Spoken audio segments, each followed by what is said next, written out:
I'm not scribbling yours here today for another one of my videos. I'm sorry, I had to. Recently I was talking to one of my friends over the internet and I mentioned that I had a YouTube video and they were watching it and they said that I have a very distinct Kiwi accent. So today I decided to open this video in a slightly different voice than usual just to confuse any foreigners who may be watching. So, hooray, you're all confused or confuzzled or whatever. So yeah, I got over my headache, which is good. I didn't think I would, but yes, luckily I am now, so I think it might have been just because I'm overworked, so I'm making a video, which I didn't think I would. So yeah, I'm not actually going to upload it until tomorrow because it's late. I've got work tomorrow and I'll quite probably be too tired tomorrow and possibly be headachy as well because of work and because I tend to get tired and sore after work. So I'm just going to save this till tomorrow to upload when I'm tired because I've already uploaded a picture today of me complaining about how headachy I am. So yeah, I'm going to upload this tomorrow because I probably won't feel like uploading anything, and even if I do, well, tomorrow I can be making the video for the day after because I've got quite a bit of work and I'll be probably getting quite very tired. Not that that's grammatically correct, but anyway. So yes, I don't really know what I was doing here. I was feeling better. I'd just gotten home from a walk and I'm like, oh, I'm going to draw something. I feel better. And I didn't really know what to draw. I've already drawn several critters and furry creatures.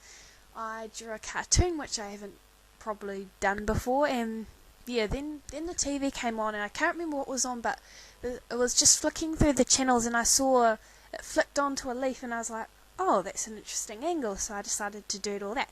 I didn't get the shape quite right, but I sort of captured the way it was half flat and it looked, I don't know why it did, but it sort of reminded me of a coin. Like, you know how if you leave a coin in the sunlight on its side, it sort of like has that interesting sort of reflection. Anyway, leaves don't reflect, but for some reason it reminded me of that, so I am. So yeah, I'm drawing the leaf, I'm drawing a pine cone because I like pine cones, and what's next to it, I don't know whether it's a pine cone or what, but it kind of looks like some giant bit of puffed wheat thing. We can pretend that it's porridge. Okay, so I'm drawing a leaf, I'm drawing a pine cone, and I am drawing porridge in a background. And yes, I'm also drawing a koro. I haven't done koros in so long, like literally, it's been years.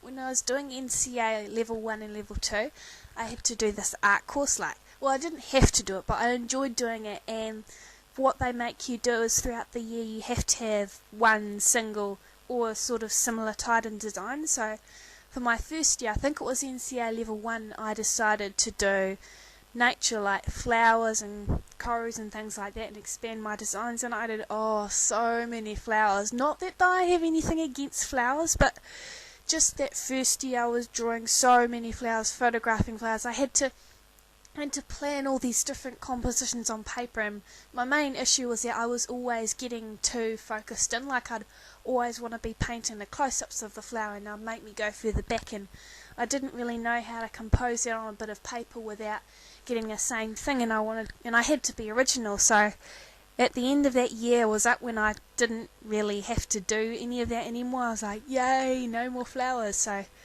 I have not done flowers in a long time, so it's kind of good to go back to that scene. I haven't actually done, like I said before, I haven't done really a naturey piece in like ages, so it's really interesting sort of experimenting the different shapes and the colour tones and just improvising, making up new different species of plant which quite probably exist already. That's just I either don't know about them or I've forgotten about them. So yeah, it's quite interesting.